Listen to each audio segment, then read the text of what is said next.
I calmly folded the dish towel I was holding and smiled at my 32-year-old son Marcus as he explained why I needed to move to the basement of my own home. What he didn't know was that in exactly 6 weeks, he'd be moving out of my house forever, because I was about to sell it to his ex-girlfriend Jessica for half its market value, with a leaseback clause that would make his life very, very interesting. Before we dive into this incredible story of family respect and justice, served ice cold, make sure to hit that like button, drop a comment, telling me what the most disrespectful thing a family member has ever said to you was, and subscribe because you're going to want to see how this plays out. Trust me, this story will restore your faith that sometimes good people do get the last laugh. My name is Margaret Thompson. I'm 70 years old, and this story begins 2 years ago when my world shifted in ways I never could have anticipated. For 48 years, I had been married to Robert Thompson, a dedicated high school principal who spent his career shaping young minds while I worked as the head librarian at our town's main branch. We lived a quiet, meaningful life in the beautiful Victorian home we'd purchased in 1978 in the historic district of Millbrook, Connecticut. But let me be absolutely clear about something from the start. I wasn't just Robert's wife or Marcus's mother. I was a woman with my own accomplishments, my own mind, and my own carefully cultivated expertise that most people, including my own son, never bothered to understand or appreciate. I held a master's degree in library science from Columbia University, graduating summa cum laude in 1976. For 35 years, I managed a staff of 12 librarians at the Millbrook Public Library, transforming it from a dusty repository of outdated books into a vibrant community center that served over 25,000 residents. I personally oversaw the complete digitization of our historical archives, securing federal grants totaling $400,000 to preserve centuries of local history. I spoke fluent Spanish and French, had traveled extensively throughout Europe during our summer breaks, and had been quietly managing our family's investments with a level of financial acumen that would have impressed most professional advisors. During my library career, I had developed relationships with book dealers, antiquarian collectors, and literary societies across New England. I understood the value of rare books, historical documents, and period furnishings in ways that extended far beyond sentimental attachment. I knew how to research provenance, authenticate historical items, and navigate the complex world of estate, sales, and auction houses. These skills would prove more valuable than anyone could have imagined. Our home wasn't just any house. It was a meticulously restored 1892 Queen Anne Victorian that Robert and I had spent 26 years bringing back to its original glory. We hadn't just bought a house. We had rescued a piece of architectural history and transformed it into a showcase that was regularly featured in Connecticut's historic home tours. The house sat on a corner lot in Millbrook's most prestigious neighborhood, surrounded by mature oak trees and featuring the original wraparound porch with intricate gingerbread trim. Inside, we had restored every detail to period authenticity. The original heart pine floors that we'd spent months refinishing by hand. The hand-painted William Morris wallpaper in the dining room that cost us $200 per roll. The restored stained glass windows that filtered rainbow light across the main staircase. The first floor featured a grand foyer with a curved staircase, a formal living room with a marble fireplace, a dining room that could seat 12, a modern kitchen with period-appropriate fixtures, and my pride and joy, a library with floor-to-ceiling built-in bookshelves that housed over 3,000 volumes, including several first editions and rare manuscripts I had acquired through my professional connections. The second floor had 4 bedrooms, including the master suite with its own sitting area and marble bathroom, plus 2 full bathrooms with original clawfoot tubs. The third floor, originally servants' quarters, had been converted into a spacious office and guest suite. Even the basement was finished, with a recreation room, full bathroom, and extensive storage areas. But here's what made this house truly special. Every renovation, every improvement, Every piece of furniture and artwork had been carefully chosen and paid for by Robert and me over nearly 3 decades. We had invested not just our money, but our hearts, our weekends, our vacation time, and our shared vision into creating something beautiful and lasting. More importantly, this house was entirely mine. When Robert passed away 3 years ago after a brief but aggressive battle with pancreatic cancer, he left everything to me in his will without any complications or conditions. The house, our investment portfolio, his teacher's pension, our life insurance policies, all of it became mine to manage as I saw fit. This wasn't an accident or oversight. Robert and I had discussed our estate planning thoroughly with our attorney, Harold Brennan, who had been our friend for over 20 years. Robert insisted that everything go to me because, as he put it, Margaret has been the financial brains of this operation since day one. She'll know exactly what to do with everything we've built together. He was right. I had been the one managing our finances for the last 20 years of our marriage. While Robert focused on his administrative duties at the high school, I had been researching investments, managing our retirement accounts, and making the financial decisions that allowed us to live comfortably while building substantial wealth. The time Robert died, our net worth was approximately $2.3 million. The house was worth $850,000. We had $900,000 in various investment accounts, $400,000 in Robert's pension fund, and $150,000 in life insurance proceeds. We also owned a small rental property in town worth $180,000 that provided steady monthly income. I mention these numbers not to boast, but to establish something important. I was not a poor widow dependent on her son's charity. I was a financially secure, property-owning woman who had spent decades making smart decisions about money and investments. Marcus was our only child, born when I was 38 and Robert was 40. We had tried for years to have children, enduring 3 miscarriages and countless disappointments before Marcus finally arrived. When he did, we poured all our love, attention, and hopes into raising him. Perhaps we poured too much. In retrospect, I can see that we may have shielded Marcus from too many of life's harsh realities, given him too many advantages without requiring enough responsibility in return. But at the time, we were just parents who wanted to give their only child every opportunity to succeed. Marcus was undeniably brilliant. He excelled academically from elementary school through high school, graduating as valedictorian with a perfect SAT score. He received a full scholarship to Yale University, where he studied economics and graduated summa cum laude. During college, he interned at prestigious financial firms and seemed destined for great success. But somewhere during those formative years, particularly during his time at Yale, Marcus developed an attitude that troubled both Robert and me. He began to view success purely in terms of money and status, dismissing careers that involved public service or social contribution as settling for less. He spoke about his classmates who chose teaching, social work, or nonprofit careers with a condescension that made me uncomfortable.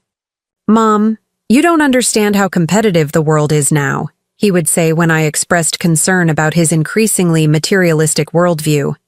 "Nice ideals don't pay for nice things. If you want to have real influence and security, you need to prioritize financial success above everything else." After graduation, Marcus moved to New York City to work at Pemberton and Associates, a mid-tier investment firm. For several years, he seemed to be building a successful independent life. He had a decent salary, a nice apartment in Brooklyn Heights, and was quickly promoted to senior analyst. Most importantly, he had a serious relationship with Jessica Chen, a pediatric nurse who worked at Mount Sinai Hospital.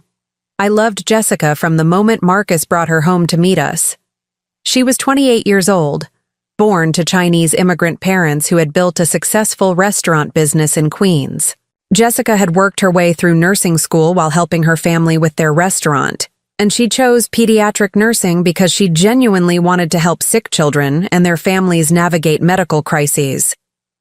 Jessica was intelligent, warm, and remarkably thoughtful. During their visits to Millbrook, she would spend hours in my library, genuinely interested in my book recommendations and fascinated by the stories I'd tell about my career and the historical research I'd done for various community projects.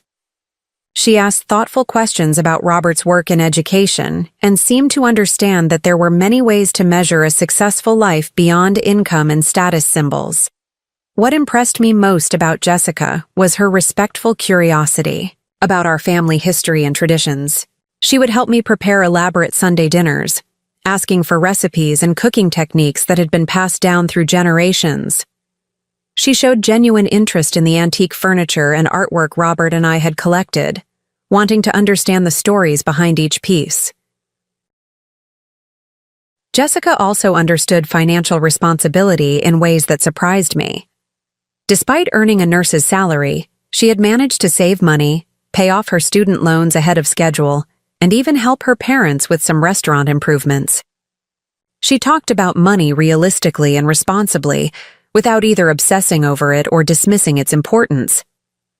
During the 3 years she and Marcus dated, Jessica and I developed a relationship that felt genuinely meaningful. She would call me every few weeks just to chat, asking for advice about everything from career decisions to navigating family dynamics with her traditional Chinese parents. When she and Marcus couldn't make it home for holidays, Jessica would still send me thoughtful cards and small gifts that showed she'd been paying attention to my interests. I began to think of Jessica as the daughter I'd never had, and I looked forward to the day when she would officially become part of our family. But something began to change in Marcus during those New York years, and it wasn't for the better. The financial industry culture seemed to reinforce and amplify his worst tendencies toward entitlement and materialism. He started talking about his colleagues' expensive cars, luxury apartments, and exotic vacations with an envy that troubled me. He became increasingly critical of what he saw as other people's limited ambitions and poor financial decisions. During one particularly uncomfortable conversation, Marcus criticized Jessica for choosing to work in a public hospital rather than pursuing opportunities in private practice or pharmaceutical companies. She could be making twice as much money if she'd just think strategically about her career, he said dismissively. But she's too idealistic to understand that helping people doesn't have to mean being poor. Marcus, Jessica isn't poor. She makes a good living doing work that matters to her. Mom, you don't understand what good living means in today's economy. Jessica's salary might seem adequate to you, but it's not enough to support the kind of lifestyle I want to build. What kind of lifestyle is that? The kind where we can afford a house in a good neighborhood, send our kids to private schools, take real vacations, and build actual wealth instead of just getting by. I was troubled by this conversation because it revealed how Marcus was beginning to view relationships in transactional terms. Jessica wasn't just his girlfriend. She was a potential financial partner whose earning capacity was being evaluated against his ambitions. The end came about 6 months after Robert's death, when Marcus called me one evening to announce, quite casually, that he and Jessica had broken up. "What happened?" I asked, genuinely shocked. "You two seemed so committed to each other." "We just grew in different directions," Marcus said with a dismissive tone that immediately raised red flags for me. Jessica's too focused on her idealistic career goals and not enough on building real financial security. Marcus, Jessica has been building a successful career in a field she's passionate about. That seems like exactly the right approach to me. Mom, passion doesn't pay for mortgages or college tuitions.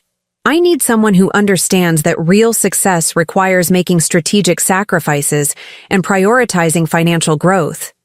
Are you saying you broke up with Jessica because she doesn't make enough money?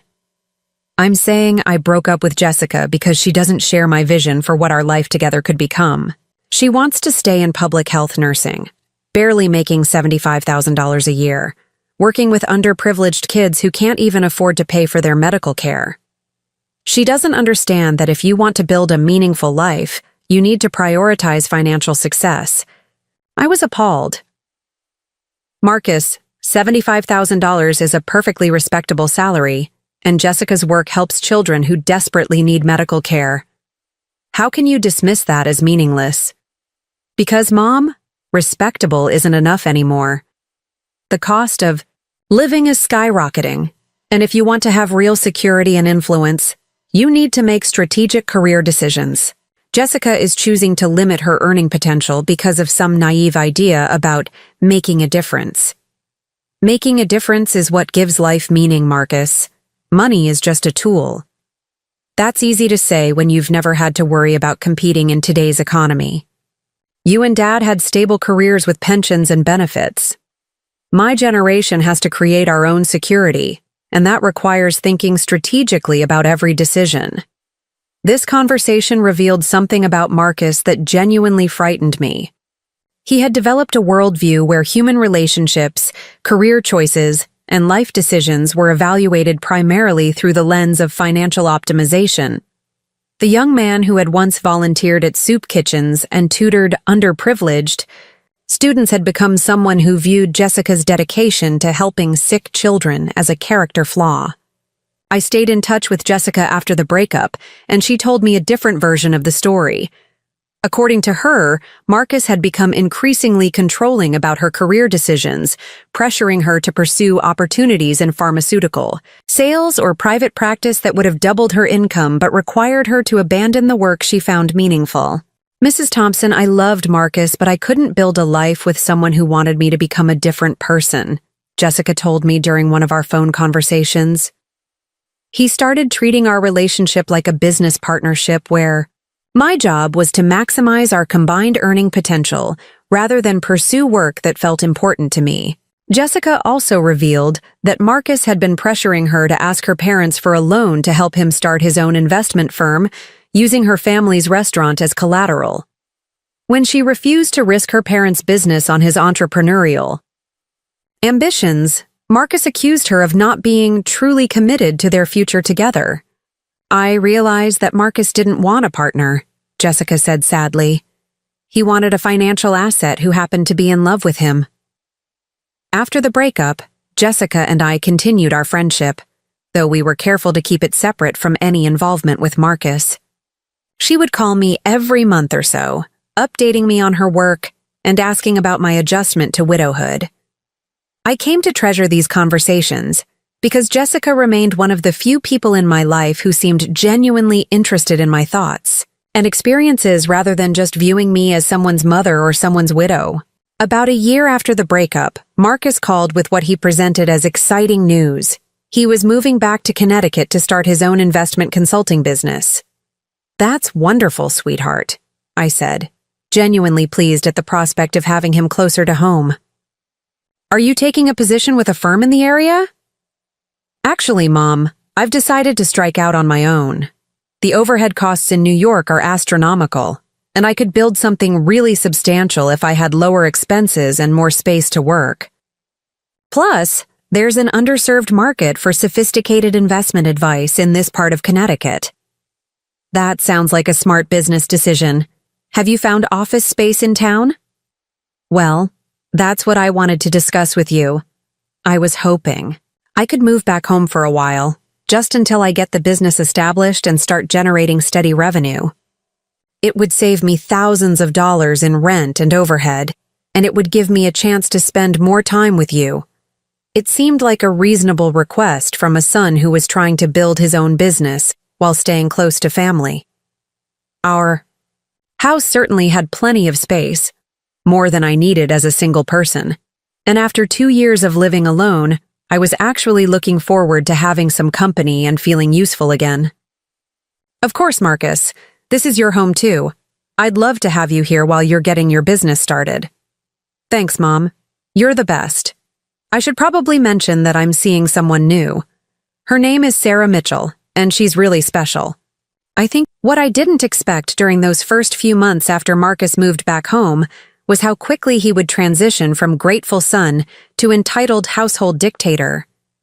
It started subtly, with small suggestions about how I could optimize my living situation to better accommodate his new business venture and growing relationship with Sarah Mitchell. Marcus arrived on a crisp October morning with 2 moving trucks, despite having told me he was just bringing a few essentials while he got his business established. I watched from my kitchen window as movers unloaded enough furniture to fill. A small apartment. A massive executive desk, multiple filing cabinets, professional-grade computer equipment, a conference table with 6 chairs, and boxes upon boxes of files and office supplies. "Marcus," I said as he directed the movers to carry everything up to what had been Robert's study. "This looks like more than temporary arrangements." "I know it seems like a lot, Mom, but I need to create a professional environment for client meetings. Image is everything in the investment business, and I can't afford to look like I'm operating out of my childhood bedroom." It was a reasonable explanation, and I was actually impressed by his apparent seriousness about building a legitimate business. The study had been largely unused since Robert's death. I'd kept his books and papers there, but it had felt more like a shrine than a functional space. Having it transformed into an active office seemed like a positive development. Besides, Marcus continued, surveying the room with obvious satisfaction, "This space is perfect for what I need. The built-in bookshelves give it gravitas, the windows provide great natural light, and the separate entrance through the side porch means clients won't have to walk through the main house."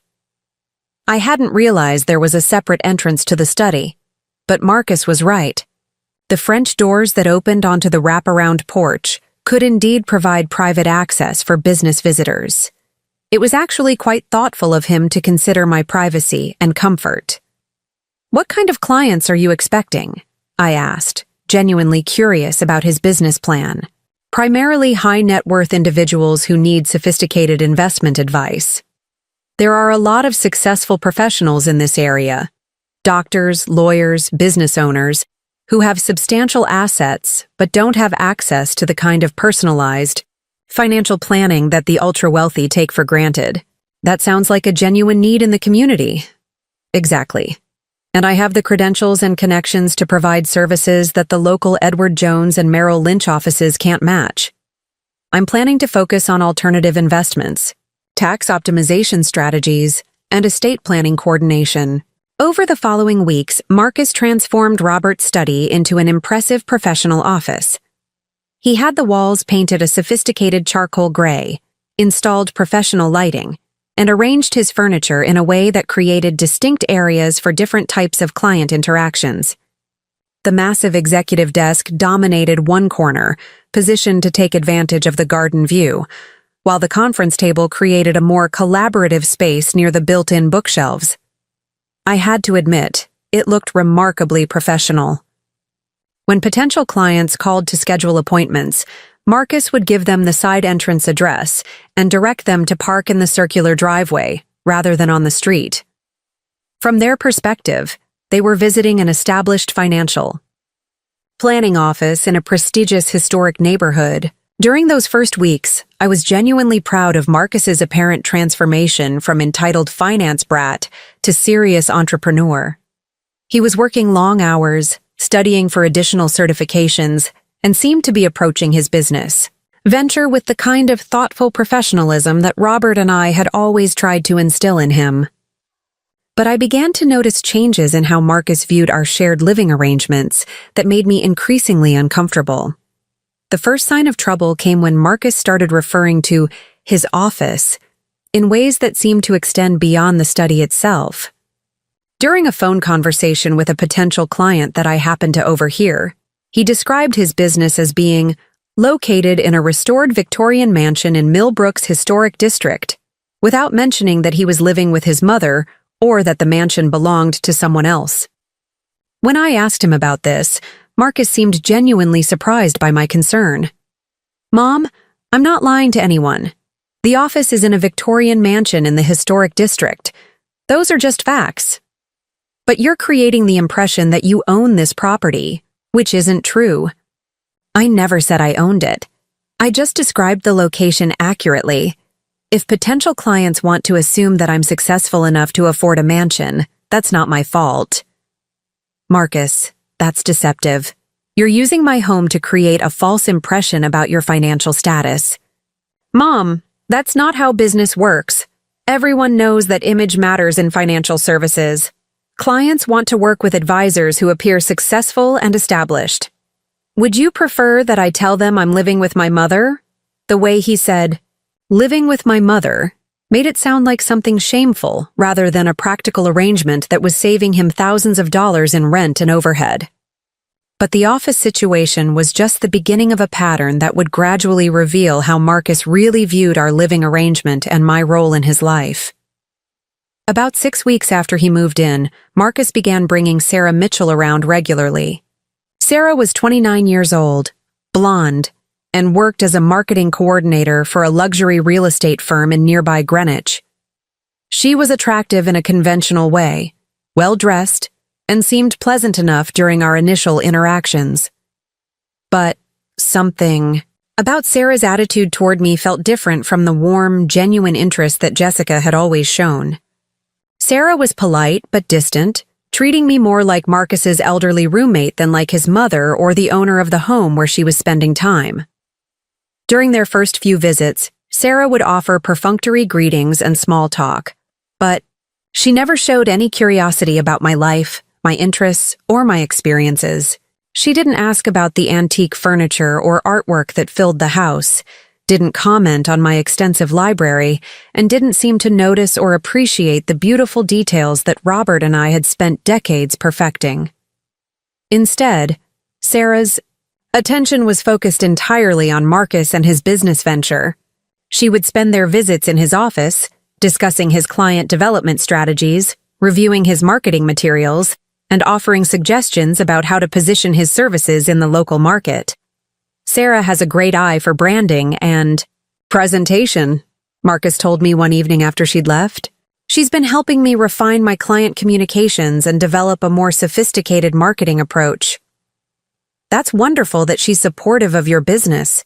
She really understands the importance of professional image and market positioning. She's been working with high-end clients in real estate, so she knows how to communicate with affluent professionals. I was glad that Marcus had found someone who shared his professional interests, but I couldn't shake the feeling that Sarah viewed our home primarily as a useful backdrop for Marcus's business activities, rather than as a family residence with its own history and significance. This impression was confirmed during a conversation I overheard between Marcus and Sarah about 2 months after their visits began. They were in his office with the door partially open, discussing plans for a client event he was organizing. "The house is perfect for entertaining," Sarah was saying. "We could host a cocktail reception in the main living areas. Maybe invite 20 or 30 potential clients for an elegant evening event." "That's a great idea," Marcus replied. "The formal dining room and living room would be ideal for that kind of sophisticated gathering. We'd need to be strategic about the setup," Sarah continued. "Maybe move some of the more dated furniture into storage temporarily, update the lighting, and create a more contemporary feel." "What do you mean by dated furniture?" "Well, some of your mother's antiques are beautiful, but they create a very traditional, old-fashioned atmosphere. For a client event, we'd want something more current and dynamic." They were discussing redecorating my home to better suit Marcus's business needs, without any apparent consideration of my preferences or feelings about temporarily storing furniture that Robert and I had carefully chosen and cherished. But what really bothered me was the casual way they referred to the house, as if it were a business asset rather than my home. There was no acknowledgement that I lived there, that these were my possessions, or that any changes to the environment should involve consulting me. I didn't say anything about this conversation immediately, partly because I wanted to give Marcus the benefit of the doubt, and partly because I wasn't sure how to address my concerns without seeming unreasonably controlling about a house that had plenty of space for both of us. But the pattern continued and escalated over the following weeks. Marcus began making small changes to common areas without asking my permission or even informing me in advance. He rearranged furniture in the living room to create better sightlines for his client meetings. He replaced some of my framed photographs with generic artistic prints that he felt created a more professional atmosphere. He even had new business cards printed with our home address listed as his office location. When I finally mentioned my discomfort with these changes, Marcus seemed genuinely puzzled by my reaction. "Mom, I thought you'd be happy that I'm making the house more functional and attractive. These improvements benefit both of us. Marcus, this is my home. I'd appreciate being consulted before you make changes, even small ones. But they're not really changes, they're just optimizations. And honestly, some of the decorating choices you and Dad made were pretty outdated. Updating things a bit makes the whole house feel more current. Your father and I chose every piece in this house carefully. These aren't random decorating choices, they're part of a coherent vision that we spent decades developing. I know you're attached to Dad's memory, but Mom, you can't keep the house like a museum forever. It's okay to make changes that reflect current tastes and needs. The conversation revealed something troubling about Marcus's attitude toward my autonomy and decision-making authority in my own home. He seemed to view my attachment to our carefully curated environment as sentimental nostalgia rather than legitimate preferences about how I wanted to live. But the real revelation about Marcus's evolving expectations came during what should have been a pleasant family dinner in early December. Sarah had started joining us for dinner several nights a week, and I had been making an effort to prepare more elaborate meals that would help us bond as a family unit. That particular evening, I had spent the afternoon making Sarah's favorite dish. She had mentioned loving Italian food, so I prepared homemade lasagna with a recipe that had been passed down through Robert's family. Dinner itself went well. Sarah complimented the food, Marcus talked enthusiastically about his growing client base, and the conversation felt natural and relaxed. But after dinner, as I was clearing the table, Marcus made a comment that stopped me cold. Mom, Sarah, and I have been talking about making some longer-term arrangements that would work better for everyone. What kind of arrangements? Well, my business is really taking off, and Sarah and I are getting more serious about our relationship. We're thinking it might make sense for her to move in here, at least part-time, so we can coordinate our schedules more effectively. I set down the plates I was carrying and looked at Marcus carefully. You want Sarah to move in here? Not permanently, necessarily, but maybe she could stay here a few nights a week, especially when I have early morning client meetings or evening events. It would be more convenient than her having to drive back and forth from Greenwich. Have you discussed this with Sarah? Of course, Sarah said, speaking for the first time since Marcus raised the topic. Marcus and I think it would be a practical arrangement that would give us more time together while he's building his business. And where would Sarah be staying when she's here? Well, that's something we wanted to talk to you about, Marcus said, and I could hear a note of careful preparation in his voice. The guest room upstairs is nice, but it's not really set up for regular use. Sarah would need closet space, a proper workspace for her own job, and more privacy. What are you suggesting? We were thinking it might make sense for Sarah to use the master bedroom when she stays here. It has the most space, the best bathroom, and the sitting area where she could set up a temporary office. I stared at my son, trying to process what he was suggesting. Marcus, that's my bedroom. I know, Mom, but hear us out. You're not using the sitting area at all, and honestly, do you really need that much space? The master bedroom is huge. It's like having a private apartment. It's my private apartment. That's my bedroom in my house. Of course it's your house, Mom. We're not suggesting anything permanent. Just that when Sarah stays here, it would be more comfortable for everyone if she had adequate space and privacy. And where exactly would I be sleeping during these visits? Marcus and Sarah exchanged a glance that I was beginning to recognize as their standard communication method for navigating difficult conversations. Well, Marcus said carefully, there are several options. The guest room is perfectly comfortable, or there's the daybed in the library, or we could even set up a nice sleeping area in the finished basement. The basement. He was suggesting that I sleep in the basement of my own home so that his girlfriend could have my bedroom. Marcus, are you seriously asking me to give up my bedroom so Sarah can be more comfortable?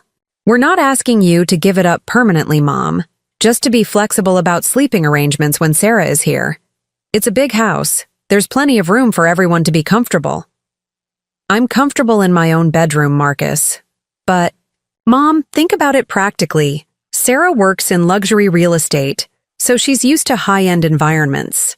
The guest room is nice, but it doesn't have the same level of amenities as the master suite.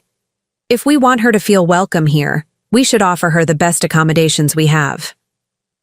I was speechless. Marcus was arguing that his girlfriend's comfort was more important than my right to sleep in my own bedroom. Moreover, he was framing this as a question of hospitality rather than an outrageous violation of normal boundaries. Marcus, in what world is it appropriate to ask your mother to give up her bedroom for your girlfriend? Mom, you're making this sound much more dramatic than it is. We're talking about practical arrangements that would work better for everyone involved. How would this work better for me? Well, you'd have more privacy when Sarah is here. And honestly, the master bedroom is probably more space than you really need. Wouldn't it be nice to have a cozier, more manageable living situation? He was suggesting that being displaced from my own bedroom would somehow benefit me by forcing me into a cozier living arrangement. The audacity was breathtaking. But what came next revealed the full extent of Marcus's evolving expectations about our living arrangement. Besides, Sarah added, it would give Margaret a chance to experience different parts of the house. Maybe she'd discover that she actually prefers one of the other rooms. Sarah had referred to me by my first name rather than as Marcus's mother, and she was talking about me as if I were a house guest who might benefit from trying out different accommodations rather than the homeowner whose preferences should determine sleeping arrangements. Sarah, I said as calmly as I could manage, I've been sleeping in that bedroom for 26 years. I know which room I prefer. Of course, she said with a bright smile that didn't reach her eyes. I just meant that sometimes change can be refreshing. When I was growing up, my family would rearrange our sleeping arrangements whenever we had extended guests, and it always felt like a fun adventure. She was comparing my situation to childhood sleepovers rather than recognizing it as a homeowner, being asked to accommodate her son's girlfriend's preferences. The conversation continued for another 20 minutes, with Marcus and Sarah presenting increasingly elaborate justifications for why their suggested arrangement was reasonable and beneficial for everyone involved. They talked about privacy, convenience, optimal space utilization, and the importance of making guests feel welcome. What they never acknowledged was the fundamental inappropriateness of expecting a 70-year-old woman to give up her own bedroom in her own home so that her adult son's girlfriend could be more comfortable during voluntary visits. But this conversation was just the beginning of a pattern that would reveal exactly how Marcus and Sarah viewed my role in what they were beginning to consider their living situation. Over the following weeks, the requests became more frequent and more presumptuous. Marcus asked if Sarah could store some clothes in the spare closet in my bedroom. Sarah wondered if she could use my bathroom's soaking tub because the guest bathroom only had a shower. Marcus suggested that Sarah could set up a workspace in my sitting area since I wasn't using it during the day. Each request was presented as reasonable and temporary, but collectively they amounted to a systematic takeover of my private space by people who seemed to believe that my comfort and preferences were less important than their convenience. But perhaps most troubling was the way they had begun to talk about the house itself. During conversations about Marcus's business growth and their relationship plans, they would refer to our space and our needs as if they were co-owners rather than guests in my home. We're going to need to think about long-term arrangements, Marcus said during one particularly presumptuous conversation. If my business continues growing at this rate, we'll need more space for client meetings and administrative work. What kind of arrangements? Well, we could finish the basement as additional office space, or maybe convert the third floor into a proper apartment for Sarah when she's here. Marcus, you're talking about major renovations to my house. Not major, Mom, just optimizations. That would make the space work better for everyone's needs. Whose needs exactly? All of our needs.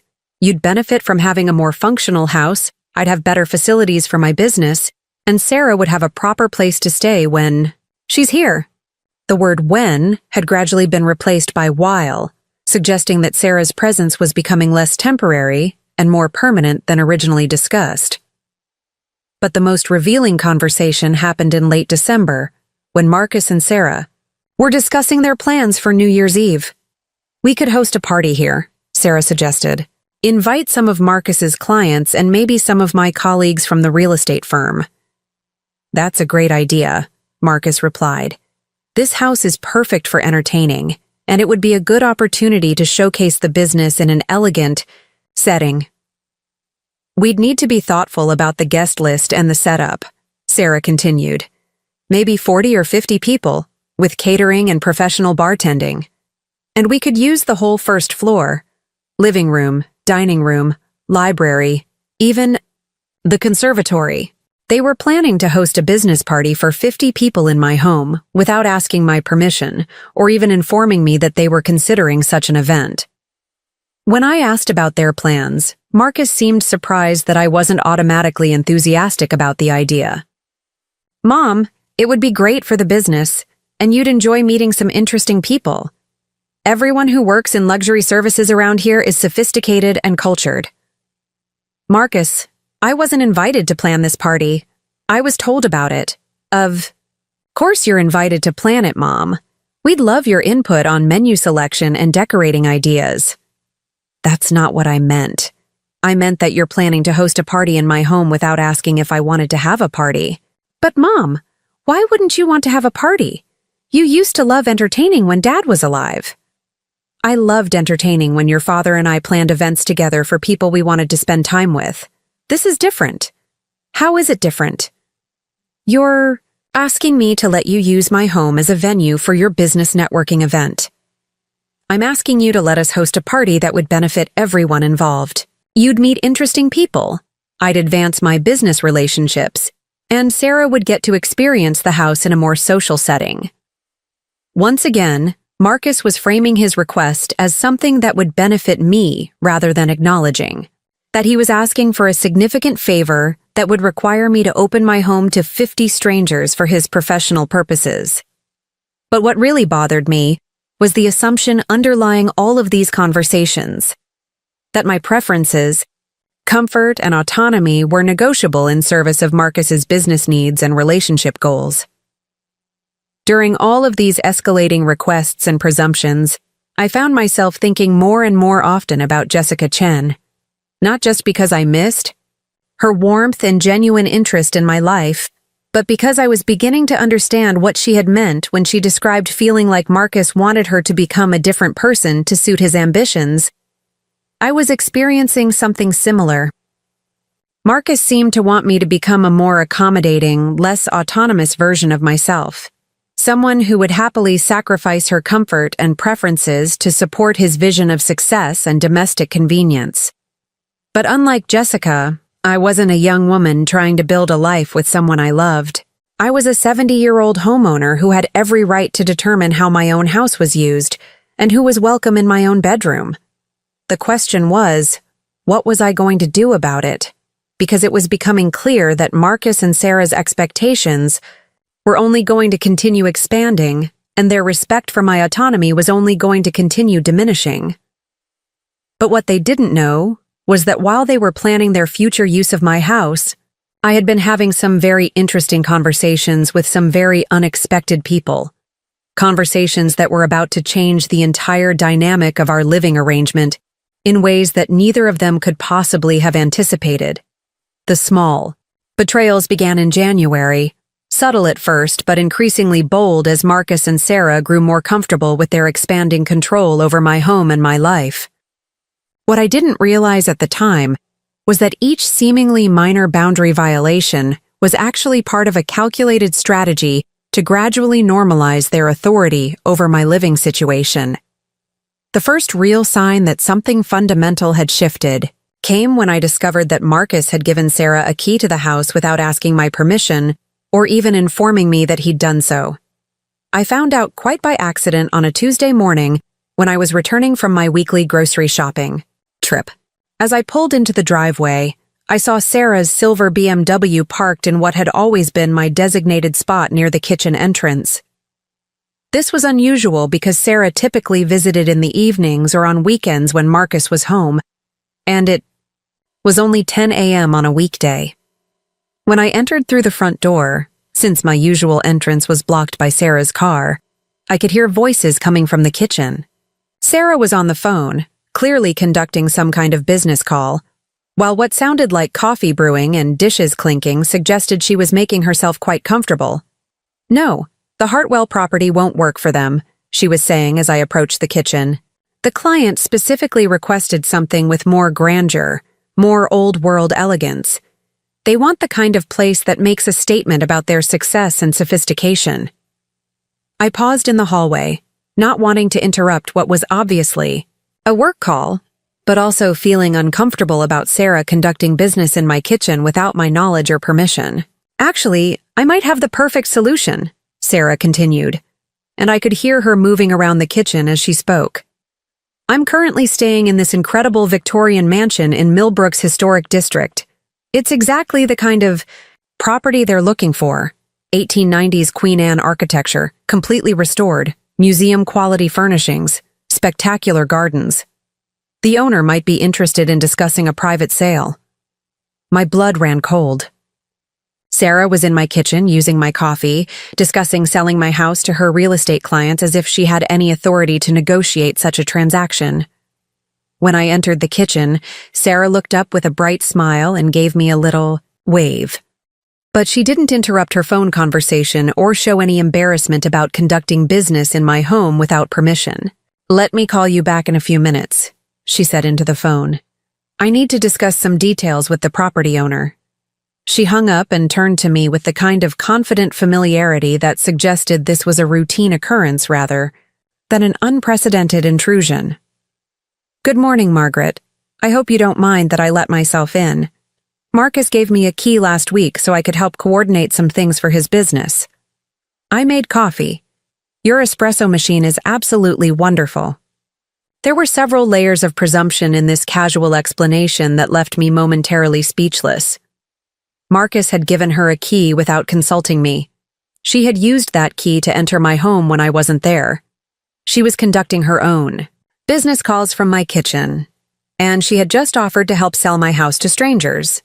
"Sarah," I said as calmly as I could manage, "I wasn't aware that Marcus had given you a key." "Oh, I hope that's okay. It just makes things so much more convenient for coordinating schedules and handling business logistics. Sometimes Marcus has early client meetings and I need to be here to help with setup or catering coordination." "Catering coordination?" "Well, Marcus has been hosting more client meetings here, and sometimes that involves providing refreshments or even full meals. It's much easier if I can arrive early to handle the arrangements without having to wait for Marcus to let me in." This was the first I'd heard about client meetings in my home involving catering, and I was beginning to understand that Marcus and Sarah had been making arrangements about my property that went far beyond what I'd been told.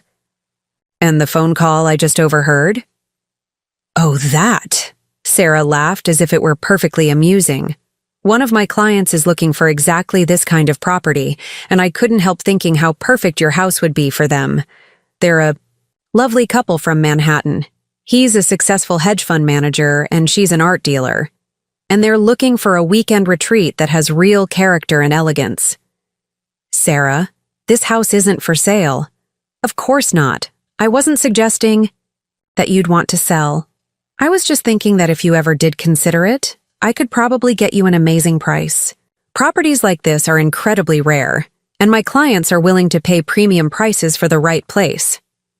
The way she phrased this, "if you ever did consider it," suggested that she was planting seeds for future conversations rather than making a one-time comment. She was positioning herself as someone who could facilitate a profitable transaction should I ever decide to sell my home. But what really bothered me was the casual assumption that she could evaluate my house as a potential listing, discuss it with clients, and present herself as having some kind of relationship with the property owner that would enable her to negotiate a sale. Sarah, I need to be clear about something. This house is not available for sale, and I would appreciate it if you didn't discuss it with your clients as if it were a potential listing. Of course, Margaret, I completely understand. I just get excited when I see properties that would be perfect for my clients. It's a professional habit. I'm always evaluating beautiful homes and imagining how they'd work for different families. Her explanation sounded reasonable on the surface, but it didn't address the fact that she had been conducting this evaluation and discussion without my knowledge or permission, from my own kitchen, using access that I hadn't authorized. The key incident was troubling enough, but it was just the beginning of a pattern of boundary violations that would escalate throughout January and February. A few days later, I discovered that Sarah had been rearranging furniture in the living room to better accommodate Marcus's client meetings. When I asked about the changes, Marcus explained that Sarah had offered to help optimize the space for business use. She has a great eye for staging and presentation, he said. Some of the furniture arrangements were creating awkward traffic flow for client meetings, so Sarah suggested some improvements that would make the space more functional. Marcus, I would have preferred to be consulted before furniture was moved. But Mom, they're just minor adjustments that make the room work better. Sarah wasn't changing anything permanently, just creating a more professional atmosphere for business meetings. This is my living room, not a business conference facility. Of course it's your living room. But since I'm using it occasionally, for client meetings, doesn't it make sense to arrange it in a way that works well for both personal and professional use? This conversation revealed something important about how Marcus was beginning to view shared spaces in my home. Rather than asking permission to use my living room for business meetings, he was now asking me to accommodate permanent changes to my furniture arrangements to better serve his business needs. But the furniture rearrangement was minor compared to what I discovered the following week. Came home from a library board meeting on a Thursday evening to find Sarah in my bedroom, going through my jewelry box. "Oh, hi Margaret," she said when she noticed me standing in the doorway. "I hope you don't mind. I was looking for something to borrow for Marcus's client dinner tonight." Sarah was in my bedroom, uninvited, going through my personal belongings, looking for jewelry to borrow for an event that I hadn't been told about. "Sarah, what are you doing in my room?" Marcus said. "I could borrow some jewelry for tonight. We're taking some important clients to dinner at that new French restaurant in Greenwich, and I wanted to wear something elegant that would make a good impression." "Marcus said you could go through my jewelry?" "Well, he said you had some beautiful pieces and that you probably wouldn't mind if I borrowed something special for a business dinner. I was looking for maybe a necklace or earrings that would go with this dress." She gestured to a sophisticated black cocktail dress that she was wearing, clearly an expensive piece that looked appropriate for high-end business entertaining. But the issue wasn't her attire or even her desire to borrow jewelry. The issue was that she was going through my personal belongings in my private bedroom without my permission. "Sarah, I need you to leave my room immediately." "Of course, I'm sorry if I overstepped. Marcus just thought you'd be happy to help us make a good impression with these clients. They represent a lot of potential business for him." Even her apology was framed as a misunderstanding about my willingness to help, rather than an acknowledgement that going through someone's personal belongings without permission was inappropriate regardless of the business justification. But what I found most disturbing was that Marcus had apparently told Sarah that she could go through my jewelry box without asking me directly. He was giving his girlfriend permission to access my personal belongings as if he had authority over my possessions. When I confronted Marcus about this later that evening, his response was even more troubling than Sarah's. "Mom, I didn't think you'd mind. You have so much beautiful jewelry that you never wear anymore. Sarah just needed something elegant for an important business dinner." "Marcus, it doesn't matter whether I wear the jewelry or not. Sarah doesn't have the right to go through my personal belongings without asking me directly." But she did ask. She asked me, and I told her it would probably be fine. "You don't have the authority to give someone else permission to go through my things." "Mom, that seems like a pretty rigid way to think about it. We're all living here. together, and sometimes it makes sense to share resources when someone has a legitimate need. Sharing resources involves asking permission, not just taking things because you think the owner probably won't mind. I guess I thought that since we're family, and Sarah is becoming part of the family, we could be a little more flexible about these kinds of boundaries. This conversation revealed something crucial about Marcus's evolving perspective on my autonomy and property rights. He was beginning to view my possessions as family resources that could be shared based on his judgment about my likely preferences rather than through explicit permission-seeking. Moreover, he was unilaterally deciding that Sarah was becoming part of the family in ways that entitled her to access my personal belongings. But the jewelry incident was just a preview of much more serious boundary violations that were coming. In mid-February, I returned from a weekend visit with my sister in Vermont to find that Marcus and Sarah had hosted what they called a small client reception in my home while I was away. I discovered this when I found champagne glasses in my dishwasher, catering, trays in my refrigerator, and business cards scattered on my dining room table from people I'd never heard of. "How was your weekend with Aunt Helen?" Marcus asked when I called him to ask about the evidence of entertaining that I'd found throughout the house. "Marcus, did you have a party here while I was gone?" "Not a party exactly, just a small client. Reception. About 20 people. Sarah thought it would be a good opportunity to showcase the business in an elegant setting while you were away so we wouldn't disturb your routine." "You hosted a business event in my home without asking my permission?" "Mom, I thought you'd appreciate that we waited until you were out of town so it wouldn't inconvenience you. And honestly, I was planning to ask. But your trip came up suddenly. And I didn't want to bother you with details when you were trying to spend quality time with Aunt Helen." "Marcus, having events in my home without my permission isn't considerate. It's a violation of my property rights." That seems like a pretty extreme way to characterize it. "We took excellent care of everything, hired professional catering and cleaning services, and made sure the house was in perfect condition when you returned." That's not the point. The point is that this is my home, and I have the right to know about and approve any events that happen here. Of course you do. I just thought that in this case, since it was a business necessity and you were going to be away anyway, it made sense to handle it independently rather than bother you with logistics. Once again, Marcus was framing his boundary violation as consideration for my convenience rather than acknowledging it as a fundamental breach of respect for my autonomy and property rights.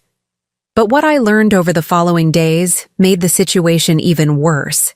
Sarah had apparently been telling people at the reception that she and Marcus were managing the property for me, creating the impression that they had some kind of official role in overseeing my home and its use. I found this out when Mrs. Henderson, my next-door neighbor, stopped by to ask about the young people who are helping you with the house. "What? Young people?" I asked. "The lovely young woman who introduced herself as your property manager at the party last weekend. She mentioned that you were transitioning into a more assisted living situation and that she and your son were helping coordinate the household management." Sarah had told my neighbors that I was transitioning into assisted living and that she was my property manager. She had created a completely false narrative about my living situation and her role in my life. When I confronted Marcus about this, he initially tried to downplay the significance of Sarah's comments. I'm sure she didn't mean anything misleading by it.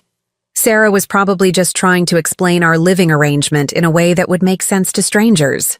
"Marcus, she told my neighbors that I was moving into assisted living and that she was my property manager. I'm sure there was just some confusion in the conversation. Sarah works in real estate, so people probably assumed she had some professional relationship with the property." "There's no confusion here, Marcus. Sarah deliberately misrepresented our relationship and my living situation to my neighbors." "Mom, I think you might be overreacting. Sarah was probably just trying to handle a social situation gracefully without getting into personal family details with people she didn't know." But when I spoke to Sarah directly about the conversation with Mrs. Henderson, Her response was even more revealing.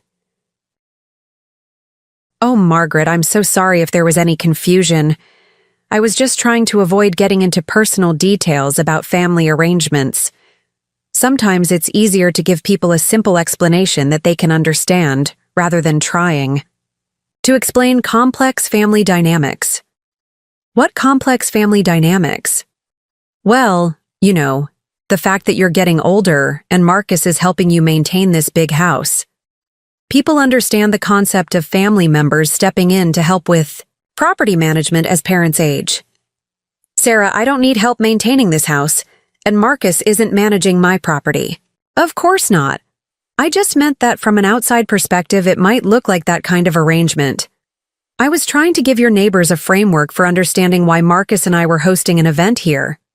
Sarah was suggesting that the natural assumption for anyone observing our living situation would be that I was too old to manage my own property and that Marcus was taking over household responsibilities. She was normalizing a narrative about my decline and dependence that bore no relationship to reality. But perhaps most troubling was her assumption that she had the right to craft explanations about my life and living situation to my own neighbors, without consulting me or caring whether those explanations were accurate. The pattern of boundary violations continued to escalate throughout February. Sarah began storing clothes in my bedroom closet without asking. Marcus started scheduling client meetings during times when I'd be using common areas, then suggesting that I might be more comfortable in my room while business was being conducted. Sarah rearranged my kitchen to better accommodate the catering for Marcus's client events. Each individual incident was presented as reasonable and temporary, but collectively they amounted to a systematic takeover of my home by people who seemed to believe that my comfort and preferences were less important than their convenience and business needs. But the most revealing incident came in early March, when I overheard a phone conversation between Marcus and someone he was clearly trying to impress, potentially a major client or business partner. I was in my library, reading quietly, when Marcus's voice carried through the French doors that connected my library to his office. He was speaking more loudly than usual, with the kind of performative confidence that suggested he was trying to project success and authority. "The business has been growing faster than we anticipated," he was saying. "We've had to expand our facilities significantly to accommodate new clients and services." This was an interesting characterization of his rent-free operation out of my home study. "The office space is perfect for our needs. We're located in a historic Victorian mansion that provides exactly the kind of prestigious atmosphere that high-net-worth clients expect. The property includes multiple meeting areas, entertainment, facilities, and all the amenities necessary for sophisticated client services." He was describing my home as if it were his business facility, using language that suggested ownership or control rather than a temporary arrangement with his mother. "We're actually considering expanding further," Marcus continued. "The property has excellent potential for additional office space and client entertainment areas. We're looking at finishing some additional square footage in the basement level and possibly converting the third floor into executive meeting facilities." Marcus was discussing major renovations to my home as if they were his business decisions to make. He was telling someone, presumably a client or investor, that he was planning to finish my basement and convert my third floor into business facilities. "The location is ideal for our target clientele," he continued. "Millbrook is exactly the kind of prestigious community where successful professionals want to conduct their financial planning. Being based in a historic mansion gives us credibility and gravitas that you can't get from a generic office building." The conversation continued for another 10 minutes, with Marcus describing his facilities, his expansion plans, and his prestigious location as if my home were his business property, rather than a temporary arrangement that depended entirely on my continued goodwill. But what came next was even more shocking. "Actually, we're in the process of securing more permanent arrangements for the property," Marcus said. "The current situation has been working well as a temporary solution, but we're looking at formalizing our occupancy to better support long-term business growth." Formalizing occupancy. Marcus was telling someone that he was working on securing permanent rights to my property for his business use. The owner is elderly and has been very accommodating about our needs, but we want to make sure we have stable, long-term access to the facilities as the business continues expanding. He was describing me as an elderly property owner who had been accommodating about his business needs, as if I were a landlord he was negotiating with rather than his mother who was providing him with free housing and office space. When the call ended, I sat in my library for a long time trying to process what I had heard. Marcus wasn't just using my home for his business. He was actively working on securing permanent rights to it. He was describing me to business contacts as an elderly property owner rather than his mother. And he was making plans for major renovations and expansions without any intention of consulting me about whether I wanted my home converted into his business facility. That evening, I decided to have a direct conversation with Marcus about what I had overheard and what his actual intentions were for our living arrangement. Marcus, I overheard part of your business call today, and I'm concerned about some of the things you were discussing. Oh? What specifically? You were talking about expansion plans for the house and formalizing your occupancy arrangements. What did you mean by that? Marcus looked uncomfortable for the first time since he'd moved back home. I was just discussing potential scenarios with a business partner. Nothing concrete. What kind of scenarios? Well, if the business continues growing, we'll need to think about long-term space requirements. I was just explaining our current situation and some possible future options.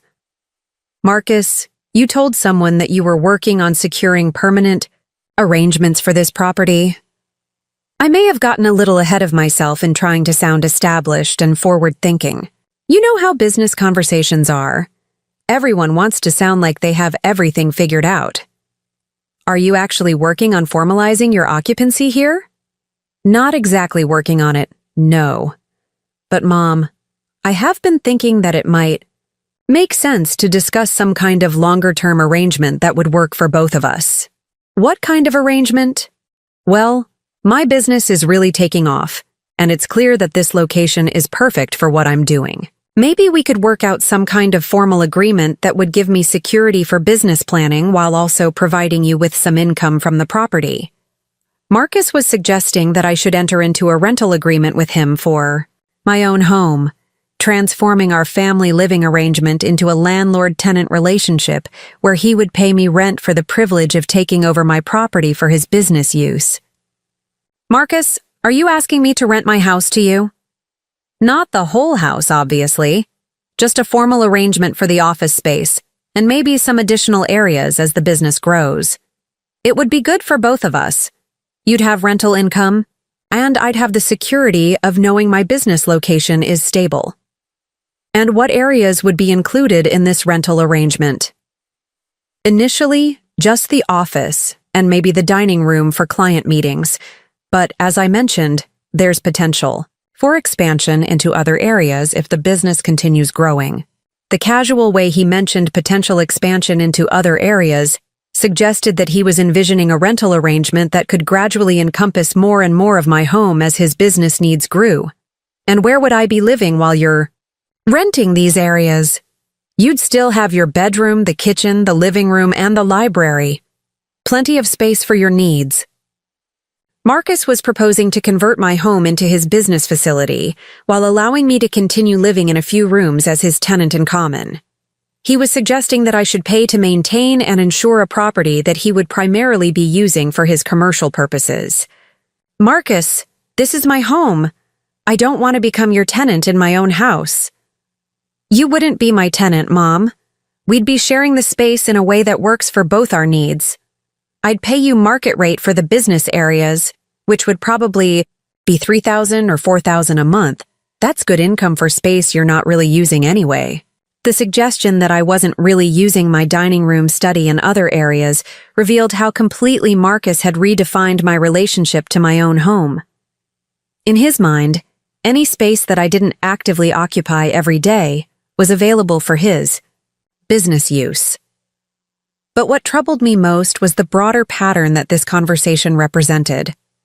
Over the course of 4 months, Marcus had gradually escalated from asking for temporary housing assistance to proposing that I formally convert my home into his business facility while paying him rent for the privilege. Each step in this escalation had been presented as reasonable and mutually beneficial, but collectively they represented a systematic attempt to transfer control of my property from me to him. And throughout this entire process, Sarah had been encouraging and facilitating these boundary violations, while positioning herself as an increasingly permanent part of the household. I was beginning to understand that Marcus and Sarah had been implementing a deliberate strategy to gradually normalize their control over my home and my life. They weren't just being inconsiderate or presumptuous. They were systematically working to establish themselves as the primary occupants and decision-makers, while reducing me to the role of accommodating elderly relative who should be grateful for their management of her affairs. But what they didn't know was that while they were busy planning my gradual displacement from my own home, I had been making some phone calls of my own. Phone calls that were about to change everything they thought they understood about my resources, my connections, and my willingness to let them continue treating me like a convenient property manager in my own house. Because sometimes when people start making plans for your life without consulting you, the best response is to make some plans of your own that they definitely won't see coming. The moment that changed everything came on a warm April evening, during what should have been a celebration of Marcus's business success. Instead, it became the night when he finally revealed exactly how disposable he considered me to be in my own home. Marcus had secured his largest client to date, a tech entrepreneur from Silicon Valley who was relocating to Connecticut and needed comprehensive wealth management services. This client represented potentially millions in assets under management, and Marcus was understandably excited about landing such a significant account. "Mom, this is it," he had told me that morning.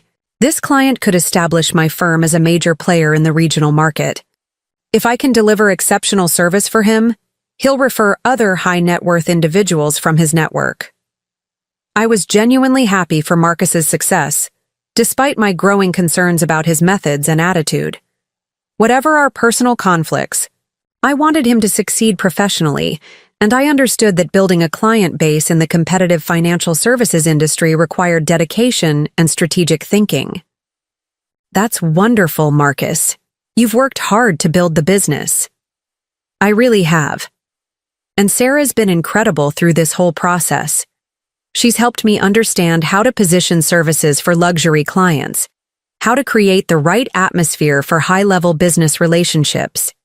I'm glad she's been supportive. Actually, that's what I wanted to talk to you about. This client is coming for dinner tomorrow night. Just him, his wife, Sarah, and me. It's a casual evening, but it's also the most important business dinner I've ever hosted. Of course, I'll make sure to stay out of your way and let you handle everything professionally." "Well, actually, Mom, Sarah and I have been talking, and we think it might be better if you weren't here tomorrow evening." I looked at my son carefully, trying to understand what he was suggesting. "You want me to leave my own home so you can have a business dinner?" "It's not that we want you to leave exactly. It's just that this is such a crucial business opportunity, and we want to control every aspect of the evening to make sure it goes perfectly." "And my presence would prevent it from going perfectly?" Marcus looked uncomfortable, but he pressed forward with what was clearly a conversation he and Sarah had planned in advance. "Mom, you have to understand how these high-level business relationships work. Image and presentation are everything. This client is used to dealing with successful, sophisticated professionals who have a certain lifestyle and social presence. And what does that have to do with me?" "Well, honestly, having my 70-year-old mother present at a business dinner might create the wrong impression about my independence and professional status." I stared at my son, trying to process what he was saying. He was asking me to leave my own home because my presence would damage his professional image. "Marcus, are you telling me that you're embarrassed by me?" "It's not about embarrassment. Mom, it's about creating the right business atmosphere. This client needs to see me as an established, independent professional, not as someone who's still living with his mother. But you are living with your mother, in your mother's house. I know that, and you know that. But from a business perspective, it's better if this client sees me as the primary resident who's hosting an elegant dinner in his own home. The word his hung in the air between us. Marcus was asking me to disappear from my own home so that he could pretend to be its owner for the purpose of impressing a business client. Marcus, this is my house. I'm not going to pretend otherwise to help you deceive a client. You wouldn't be pretending anything, Mom. You'd just be not present. Sarah and I can handle the dinner, and you could have a nice evening out.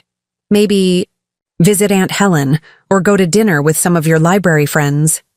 You want me to leave my home and find somewhere else to spend the evening so you can use my house to impress a client. I want us to work together to make sure this business opportunity is successful. This client could change everything for my firm, Mom. The revenue from managing his portfolio could allow me to expand, hire staff, maybe even rent proper office space eventually. The promise of proper office space eventually was clearly meant to suggest that my displacement would be temporary. That if this business dinner went well, Marcus would be able to afford his own place and I could have my home back. But I was beginning to understand that Marcus's promises about future independence were part of his strategy for securing continued accommodation, rather than genuine plans for moving out. Marcus, I understand that this is an important business opportunity, but asking me to leave my own home so you can pretend to be its owner is completely inappropriate. Mom, you're making this much more dramatic than it needs to be. I'm asking you to be flexible about one evening so that we can both benefit from a successful business outcome. How would I benefit from you lying to a client about whose house this is? You'd benefit because my business success means I'll be able to contribute more to household expenses, eventually pay you proper rent, and maybe even help you with some of the home maintenance projects you've been putting off. Once again, Marcus was framing his request as something that would benefit me rather than acknowledging that he was asking for an enormous favor that involved lying about property ownership and excluding me from my own home. But what came next revealed the full extent of his expectations. Besides, Marcus continued, Sarah's been talking to some of her real estate contacts, and there might be some interesting opportunities for you to consider. What kind of opportunities? Well, you know how Sarah mentioned that one of her clients was interested in a property like this? She's been doing some research, and apparently there's a real market for historic homes in this area. You could probably get $1.2 or $1.3 million for this place if you marketed it properly. My stomach dropped. Marcus wasn't just asking me to leave for one evening. He was suggesting that I should sell my house entirely. Marcus, I don't want to sell my house. But Mom, think about it practically. This house is way too big for one person. The maintenance costs are enormous, and you're not really using most of the space anyway. You could sell it for a substantial profit and buy something smaller and more manageable. Like what? Like a nice condo, or maybe one of those senior living communities with activities and social opportunities. You'd have much less responsibility and probably be happier around people your own age. Marcus was suggesting that I should sell the home Robert and I had spent 26 years restoring, take the proceeds, and move into a senior living facility so that he could... What? Continue using my former home for his business? Marcus, what? Would happen to your business if I sold the house? Well, Sarah thinks her client might be interested in a leaseback arrangement for the office space. I could rent the study and maybe a few other areas from the new owners and continue operating. The business here, the plan was becoming clear. Marcus wanted me to sell my home to Sarah's client, who would then rent office space back to Marcus, allowing him to continue operating his business out of my former home while I lived in a senior facility somewhere else. I would give up my house, my independence, and my community connections so that Marcus could maintain his business location and Sarah could earn a real estate commission. Marcus, that's the most ridiculous proposal I've ever heard. Why is it ridiculous? You'd get market value for the house, I'd have secure business facilities, and everyone would benefit from the arrangement. I would benefit by losing my home. And moving into a senior facility? You'd benefit by having substantial liquid assets and no maintenance responsibilities. Mom, you're 70 years old. Don't you want to simplify your life and enjoy your retirement instead of worrying about property management? Marcus was suggesting that homeownership was a burden I should be happy to escape, rather than an asset and source of independence that I had every right to maintain. But what came next was even worse. Actually, Marcus said, there's something else Sarah and I wanted to discuss with you about tomorrow night's dinner. What else? Well, if you do decide to stay home, we'd need you to be really careful about how you present yourself in our living situation. What do you mean? We'd need you to let me handle all the hosting duties and avoid mentioning that you own the house. If anyone asks about our relationship, it would be better to say that you're staying here temporarily while I manage the property. Marcus was asking me to lie about owning my own home and to pretend that he was managing my property rather than living in it rent-free. Marcus, you want me to tell people that you're managing my property? Not managing exactly, but maybe just avoid getting into specifics about ownership and financial arrangements. It's better for business relationships if clients see me as the established resident rather than getting into complicated family dynamics. There's nothing complicated about the fact that I own this house and you're living in it. But from a business perspective, it's simpler if clients see me as the primary resident who's in control of the environment where we're conducting business. I stared at my son, this man I had raised to be honest and respectful, who was now asking me to lie about my own property ownership to help him deceive a business client. Marcus, I'm not going to lie to strangers about owning my own home. Then maybe it really would be better if you went out for the evening. We could tell them you're traveling or visiting family or just busy with your own social commitments. We were back to Marcus asking me to leave my own home. But now, with the added element of his willingness to lie about my whereabouts to support his deception about property ownership. The conversation continued for another 30 minutes, with Marcus presenting increasingly elaborate justifications for why his business success required me to either disappear from my own home or lie about my relationship to it. But the final straw came when Sarah joined the conversation and revealed the full scope of their expectations. Margaret, she said with that bright, confident smile I had come to recognize as her standard approach to difficult conversations. Marcus and I have been thinking about this situation from all angles, and we really think tomorrow night could be the beginning of some positive changes for everyone. What kind of changes? Well, if this dinner goes well and Marcus lands this major client, it would prove that the business can succeed at this location. That might open up some interesting possibilities for formalizing our arrangement here. What kind of arrangement? Marcus. Could start paying you fair market rent for the office space and entertainment areas. You'd have guaranteed income from the property. And we could all settle into a more permanent situation that works for everyone's needs. Sarah was describing a scenario where Marcus's business success would lead to him paying me rent to live in my own home, while I accepted a subordinate role as his landlord, rather than the homeowner. And if I'm not interested in becoming Marcus's landlord? Well, Sarah said, exchanging a glance with Marcus, that's where some of the other opportunities I mentioned might be relevant. Such as? I've been doing some research on comparable properties in the area, and I think we could get you an excellent price for this house. Probably $1.3 million, maybe more if we market it correctly. And then what? Then you'd have substantial assets to work with. You could buy a lovely condo or choose from some really nice assisted living facilities. There's a beautiful place in Greenwich that specializes in cultured, educated seniors. They have art classes, book clubs, organized travel, all sorts of activities that might be more engaging than maintaining this big house by yourself. Sarah was describing my future living arrangements as if she and Marcus had been appointed to make decisions about my life and housing situation. Sarah, I don't want to move to an assisted living facility. Of course you don't want to think about it now. But Margaret, You have to be realistic about the future. You're 70 years old, living alone in a house that's way too big for your needs. Wouldn't it be better to make these transitions while you're still healthy and able to enjoy new experiences? I'm perfectly healthy and I enjoy living in my own home. But for how much longer? What happens if you get sick or have an accident? Or just can't manage the physical demands of maintaining this property? Wouldn't it be smarter to plan ahead rather than wait for a crisis? Sarah was suggesting that my age automatically made me a candidate for assisted living, regardless of my actual health, competence, or preferences.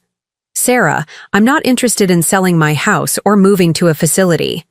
I understand why you'd resist the idea, Marcus said.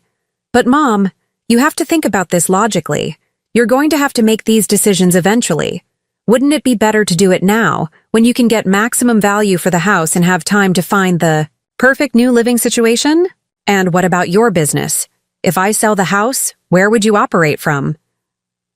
Well, like I mentioned, Sarah's client might be interested in a leaseback arrangement, or I could use the success from this client to secure proper office space somewhere else. Or, Sarah added, depending on the buyer, there might be opportunities for Marcus to continue using the space as a property manager or caretaker, while the new owners use it primarily as a weekend retreat. The plan was becoming even clearer. They wanted me to sell my house to someone who would hire Marcus to manage it, allowing him to continue living in my former home while I moved to a senior facility. I would lose my house, my independence, and my community connections while Marcus maintained his lifestyle, and Sarah earned a substantial real estate commission. So let me understand this, I said as calmly as I could manage.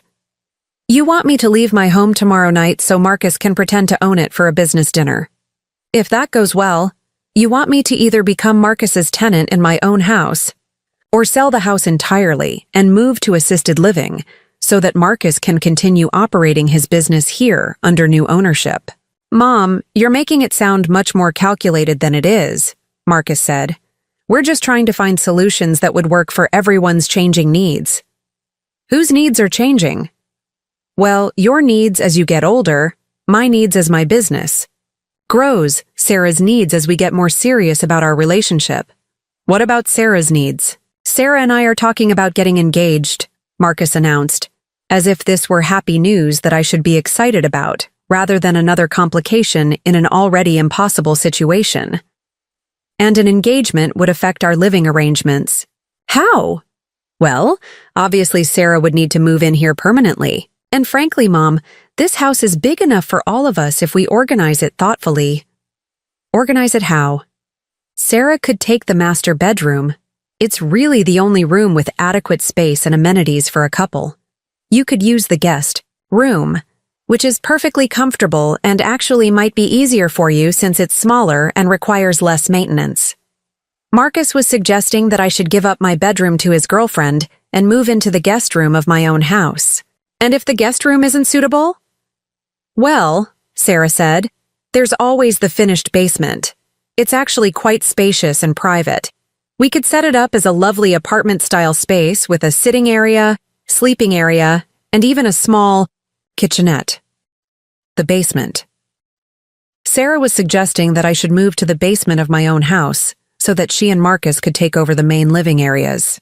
You want me to live in the basement? Not live in the basement exactly, Marcus said quickly. Just use it as your primary space while Sarah and I use the upstairs for our needs. You'd still have access to the whole house, of course. When would I have access to the whole house? Well, during business hours, you'd probably want to stay out of the office areas anyway. And when we're entertaining clients or having dinner parties, it might be more comfortable for you to have your own space, where you don't have to worry about social obligations. Marcus was describing a living arrangement where I would be confined to the basement of my own house during business hours and social events, emerging only when my presence wouldn't interfere with his professional or personal activities. Marcus, are you seriously asking me to move to the basement of my own house? I'm asking you to consider flexible living arrangements that would work for everyone as our family situation evolves. What family situation? Mom, Sarah, and I are planning to get married. This is going to be our family home. Doesn't it make sense to organize the space in a way that reflects everyone's needs and priorities? This is not going to be your family home, Marcus. This is my family home, the home your father and I built together. But Dad is gone, Mom, and you can't maintain this place forever. Sarah and I are offering to help you stay here in a way that works for everyone. By moving me to the basement? By creating a living arrangement where you're safe, comfortable, and still close to family, while we handle the responsibilities of maintaining the property and managing the household. Marcus was describing my relocation to the basement as a service they would be providing to me rather than a massive imposition they were demanding. But what came next revealed the true scope of their expectations. There's one more thing we need to discuss, Sarah said. If we're going to make this arrangement work, we'll need to be realistic about financial responsibilities. What financial responsibilities? Well, Marcus's business is growing, but he's still building his client base. And I'll be contributing to household expenses once I move in permanently. But the reality is that maintaining a property this size is expensive. I've been maintaining this property for 26 years. Of course you have. But Margaret, you have to think about the future. Property taxes, insurance, utilities, maintenance, repairs. These costs are only going to increase as the house ages and as you get older. What are you suggesting? I'm suggesting that it might make sense for you to contribute to household expenses in proportion to your use of the space. Sarah was suggesting that I should pay rent to live in my own house. Sarah, I own this house. I pay the property taxes, insurance, and utilities. But if Marcus and I are handling the day-to-day management and maintenance, and if we're using most of the space for business and living purposes, it might be fair for you to contribute to those costs based on the square footage you're actually using. You want me to pay rent based on square footage? Not rent exactly, but maybe a proportional contribution to household expenses. If you're using maybe 20% of the house, the basement apartment plus occasional access to common areas, then maybe you could contribute 20% of the household costs. Sarah was proposing that I should pay 20% of the expenses for my own house while living in the basement and having occasional access to the rest of my own property. And what would happen to the other 80% of the expenses? Marcus and I would handle those in exchange for managing the property and maintaining the business operations that generate income for everyone. The plan was now completely clear. Marcus and Sarah wanted me to move to the basement of my own house, pay them rent for the privilege, give up access to most of my own property, and allow them to operate Marcus's business throughout the main areas while they posed as the owners or managers of the property. I would be paying to be a basement tenant in my own home while they took over my life's work and accumulated wealth using my property as their base of operations. So, I said, looking at both of them carefully, your proposal is that I should move to the basement, pay you rent, give up control of my own house, and allow you to use my property for your business and social activities. Mom, you're characterizing this in the most negative possible way, Marcus said. We're offering you a way to stay in your family home with support and assistance as you age, while also allowing the property to generate income and serve productive purposes. And if I'm not interested in this arrangement? Marcus and Sarah exchanged another one of their wordless communications, and I could see them making a decision about how much truth to share. Well, Sarah said finally, if you're not interested, in a collaborative arrangement, we'd understand if you decided to sell the property and move somewhere more suitable for your needs. And you'd move out if I chose not to sell? We'd respect whatever decision you made, Marcus said, but his tone suggested that my choice was between accepting their basement arrangement or selling the house so they could continue using it under new ownership. I sat in my own living room, looking at my son and his girlfriend, trying to process the full scope of what they were proposing. They wanted me to either become a basement tenant in my own home or sell my property so they could continue their lives without the inconvenience of my ownership. After months of gradual boundary violations, false narratives, and systematic manipulation, they had finally revealed their ultimate goal: my complete displacement from my own life. But what Marcus and Sarah didn't know was that while they had been planning my future, I had been making some very interesting phone calls to some very strategic people. Phone calls that were about to change everything they thought they understood about my resources, my connections, and my willingness to be managed out of my own home. "You know what?" I said, standing up from my chair and smiling at both of them. "You're absolutely right. It is time for some changes around here." Marcus looked relieved. "I'm so glad you're being open to new arrangements, Mom." "Oh, I'm very open to new arrangements. In fact, I've already made some arrangements that I think you'll find very interesting." "What kind of arrangements?" "Well, first, about tomorrow night's dinner. You won't need to worry about me being here or not being here because you won't be living here anymore." Marcus and Sarah both looked confused. "What do you mean?" "I mean that as of next Friday, you'll need to find somewhere else to live and operate your business." "Mom, you can't just kick us out without notice." "Actually, Marcus, I can. You're not tenants with lease agreements. You're guests in my home, and I'm asking you to leave." "But what about my business? My clients? The dinner tomorrow night? You'll need to figure out alternative arrangements. I'm sure there are plenty of actual office spaces available for rent in the area." "Mom, this is crazy. You can't just destroy my business because you're upset about living arrangements." "I'm not destroying your business, Marcus. I'm reclaiming my home. Your business is your responsibility to maintain." "But where will we go?" "That's not my problem to solve. You're adults who should be capable of finding your own housing." Sarah finally found her voice. "Margaret, this seems like a very extreme reaction to what was just a conversation about future possibilities." "Sarah, this isn't a reaction to one conversation. This is a response to months of boundary violations, lies, manipulation, and increasingly outrageous demands culminating in your suggestion that I should pay rent to live in my own basement. We were just exploring options. No, you were implementing a strategy to take control of my home and my life while making me pay for the privilege. But here's what you didn't know while you were making your plans." I walked to my desk and pulled out a folder that I had been keeping ready for exactly this moment. "What's that?" "This is a purchase and sale agreement for this house, signed, sealed, and ready to close next Friday." Marcus grabbed the papers and stared at them in shock. "You sold the house?" "I sold the house." "To who?" "To Jessica Chen, for $650,000, half the market value." The silence in the room was profound. Marcus and Sarah were staring at the purchase agreement as if it were written in a foreign language. "Mom, you can't sell this house for half its value. That's financial insanity." "Actually, Marcus, I can sell my house for whatever price I choose to whoever I choose. And I chose to sell it to someone who will appreciate it and treat it with respect. But why Jessica, and why so cheap?" "Because Jessica offered to buy it with a very special leaseback arrangement. I'll be renting the entire house back from her for $500 per month for the rest of my life, with a guaranteed right to remain here as long as I want."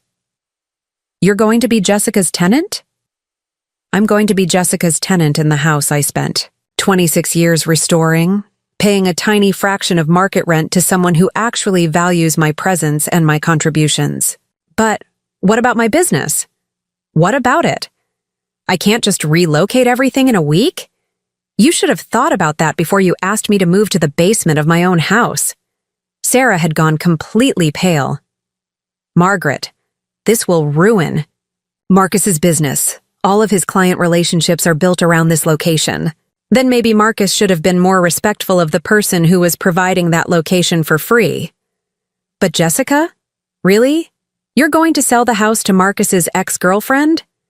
"I'm going to sell the house to someone who treated me with kindness and respect when she was part of this family, and who I trust to honor the leaseback arrangement that will allow me to continue living here." "She's just doing this to get back at me," Marcus said, his voice rising with panic. "Jessica is using you to get revenge for our breakup." Actually, Marcus, Jessica was surprised to hear from me.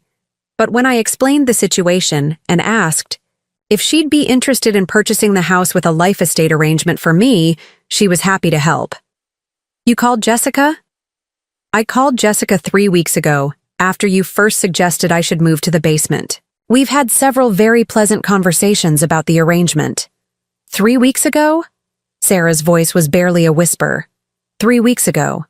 Right around the time you started telling my neighbors that I was moving to assisted living and that you were my property manager. Margaret, we can work something out. We don't have to go through with this. Oh, we're definitely going through with this. In fact, Jessica is moving in on Saturday. She's very excited about living in such a beautiful historic home. Where is she going to live? In the master bedroom, obviously. It's the most beautiful room in the house, with the best bathroom and the lovely sitting area that will be perfect for her home office. Marcus was staring at me with dawning horror. You're giving Jessica my room? I'm not giving Jessica anything, Marcus. I'm selling her a house that comes with me as a tenant. She can arrange the other rooms however she likes. But what about us? Where are we supposed to go? That's not my concern, Marcus.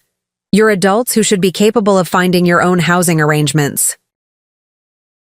Mom, please, we can work this out. We'll find a different arrangement that works for everyone. The time for working things out was before you asked me to pay rent to live in my own basement.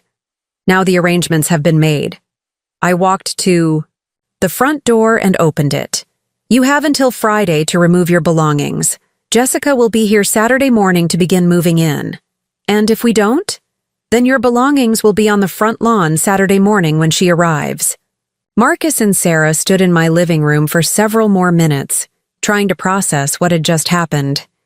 They had come into the conversation expecting to negotiate the terms of my displacement from my own home, and instead, they were being displaced themselves. Mom, this is insane. You're destroying my business out of spite. I'm not destroying anything out of spite, Marcus. I'm making a rational decision to sell my property to someone who will treat me with respect, rather than allowing it to be taken over by people who view me as an inconvenient obstacle to their ambitions. But Jessica? Really? Jessica, really. She's a lovely person who I've missed having in my life, and I'm looking forward to being her tenant rather than your basement resident. As Marcus and Sarah gathered their things and left that evening, I felt a sense of peace that I hadn't experienced in months. For the first time since Marcus had moved back home, I was in complete control of my own living situation and my own future. The house sale closed the following Friday, exactly as planned. Jessica arrived Saturday morning with a moving truck and the biggest smile I'd seen from her since she and Marcus had dated. Mrs. Thompson, I can't believe you're trusting me with this beautiful house, she said as we walked through the rooms together.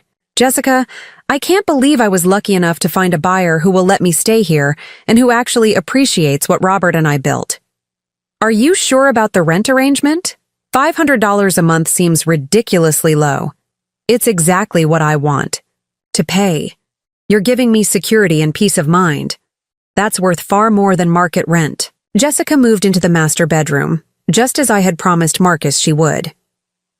She set up her home office in the sitting area and transformed the space into a warm, welcoming environment that honored the house's history while reflecting her own personality. But the most satisfying part of the arrangement was watching Marcus try to salvage his business relationships after losing his impressive Victorian mansion office location. He had to call his major client, the one for whom he'd wanted me to disappear, and explain that he was relocating his business due to changes in his real estate situation. Several clients decided to work with other advisors rather than follow him to a generic office space in a strip mall. Sarah's real estate career also suffered when her colleagues learned that she had lost a potential $1.3 million listing because she had alienated the property owner by suggesting that a 70-year-old woman should move to assisted living to accommodate her boyfriend's business needs. But perhaps the most educational outcome was watching Marcus and Sarah's relationship deteriorate once they were forced to find their own housing and pay their own expenses without. The benefit of my subsidized lifestyle. Marcus found a small apartment that he could afford on his reduced business income. Sarah found reasons to spend less and less time there, eventually ending their engagement and moving on to a more financially promising relationship. 6 months later, Marcus called to apologize. "Mom, I know I treated you terribly. I was so focused on building my business that I lost sight of what was important." What was important, Marcus? Family, respect, gratitude for everything you did to support me. And what did I do to support you? You gave me free housing in a beautiful home, free office space for my business, and incredible patience with my increasingly unreasonable demands. And how did you repay that support? By asking you to move to the basement of your own house, so my girlfriend could take over your bedroom. Do you understand why that was unacceptable? I understand that I was asking you to sacrifice your comfort, your dignity, and your autonomy so that Sarah and I could live the lifestyle we wanted at your expense. And do you understand why I chose to sell the house to Jessica? Because she treats you with the respect and kindness that I should have been showing you all along. It was a good apology, and over time, Marcus and I rebuilt our relationship on a foundation of mutual respect rather than his assumption that he was entitled to my resources and accommodation. Jessica turned out to be the perfect homeowner and housemate. She appreciated the house's history, maintained its beautiful features, and created a living arrangement where we both had privacy and independence while enjoying each other's company. She also became the daughter I'd never had, someone who genuinely valued my opinions, enjoyed our conversations, and treated me as a respected elder rather than a burdensome dependent. Most importantly, Jessica understood that respect isn't something you negotiate or earn through manipulation. It's something you give to people because they deserve it, and something you require from others because you deserve it. Sometimes the best response to people who try to manage you out of your own life is to show them exactly who has the real power to make decisions. And sometimes the most satisfying justice is watching people who took you for granted learn exactly what they lost when they decided you weren't worth treating well. Marcus learned that lesson perfectly, and I learned that sometimes the best thing that can happen is discovering who your real family is, the people who value your presence rather than viewing it as an inconvenience to be managed. The basement is now Jessica's yoga studio, and I'm still sleeping in my own bedroom, in my own house, paying $500 a month rent to someone who actually deserves to be here. What would you have done in my situation? Drop your thoughts in the comments below. And if this story of family boundaries and justice served cold resonated with you, make sure to like this video and subscribe for more incredible stories of people who turned the tables on those who underestimated them. Because remember, it's never too late to reclaim your power. And it's never too early to demand the respect you deserve. Up next, you've got 2 more standout stories right on your screen. If this one hit the mark, you won't want to pass these up. Just click and check them out. And don't forget to subscribe and turn on the notification bell so you don't miss any upload from us.